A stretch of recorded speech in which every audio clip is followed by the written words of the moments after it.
লাগবে না থাকবো না না ওটা লাগবে না আর আমার দেশে কি হয় আর আমি থেকে কি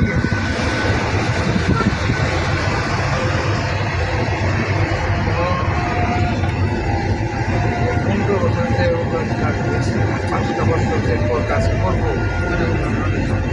ঠিক আছে আবর্জনাগুলি এক কাজ করেন এই বছর খালি ঋণ তো বাড়াই লাগছে বা ঋণ আবর্জনা যত আছে রাস্তা টান হচ্ছে না টান টুনলে পরিষ্কার করে দিতে পারবো আস্তে আস্তে ঠিক করে মাথা পিছু তো ঋণ বাইরে গেছে গা কয় উন্নয়ন কাজ তো করছে এবার বাধা নেই। কিন্তু মাথা পিছু ঋণ বাড়ছে না বাংলা মানুষের ঋণ তো বাজেট হয়ে গেছে খালেদা জিয়া 14,777 কোটি টাকা এক একটা বাঙালি ঘরে কত বলতে জানো এখন তো বাড়ছে এখন তো 28,000 হয়েছে বারো কোটি কি সামান আমার ডাবল হয়েছে 14,777 কোটি টাকা 18 কোটি বাঙালি ভাগ দাও কয়টা করে ভাই একজনের ঘরে এত ঋণ রয়েছে বুঝছো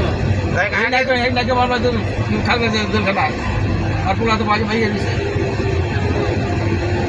এই ঋণগুলো এই করছে আর এগুলো দেশ খারাপ